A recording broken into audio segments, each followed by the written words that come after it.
नागराज अर्थात नागों का राजा।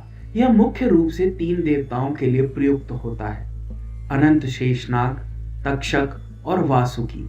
मान्यता के अनुसार नागों का वास पाताल लोक में है।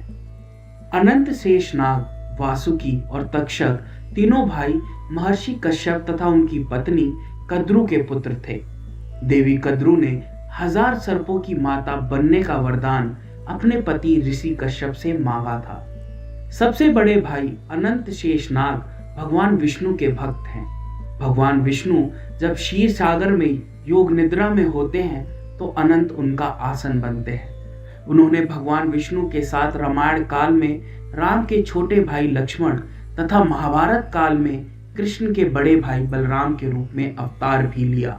छोटे भाई वासुकी भगवान शिव के परम भक्त थे, जिनका इलाका कैलाश पर्वत के आसपास का क्षेत्र था।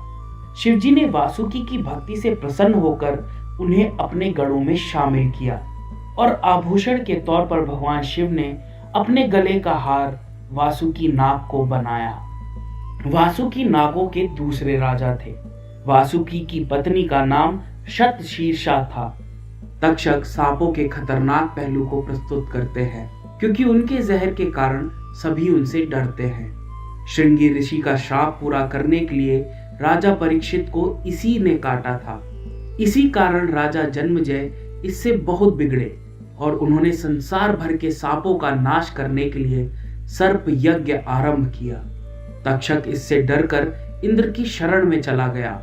इस पर जन्मजय ने अपने ऋषियों को आज्ञा दी कि इंद्र यदि तक्षक को ना छोड़े तो उसे भी तक्षक के साथ भस्म कर दो। ऋषियों के मंत्र पढ़ने पर तक्षक साथ इंद्र भी खिंचने लगे। तब इंद्र ने डरकर तक्षक को छोड़ दिया।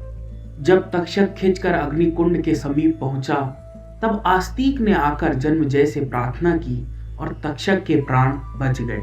समुद्र मंथन के दौरान देवताओं और दानवों ने मंदराचल पर्वत को मथने के लिए वासुकी नाग को ही रस्सी के रूप में प्रयोग किया था।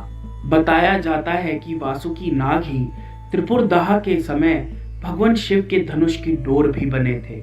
एक मान्यता और है कि जब वसुदेव भगवान श्री कृष्ण को कंस की जेल से चुपचाप गोकुल लेकर जा रहे थे तो जोरदार बारिश के कारण यमुना नदी का पानी उफान पर था। उस वक्त वासुकी नाग ने ही श्री कृष्ण की रक्षा की थी। बताया जाता है कि कुंती पुत्र भीम को वासुकी ने ही 10,000 हाथियों के बल का वरदान दिया था। दुर्योधन ने भीम को धोखे से विष पिलाकर गंगा नदी में फेंक दिया था और वो नागलोक पहुंच गए थे। वहां भीम के नाना जी ने वासुकी को भीम के बारे में जानकारी दी। इसके बाद ही वासुकी नाग ने भीम का विष उतारा और उसे 10,000 हाथियों का बल वरदान में दिया। आपने भगवान शिव की जितनी भी तस्वीरें देखी होंगी, उनके गले में जो नाग लिपटा हुआ है वो वासुकी नाग ही है। बिना वासुकी नाग के भगवान शिव की छवि अधूरी लगती है।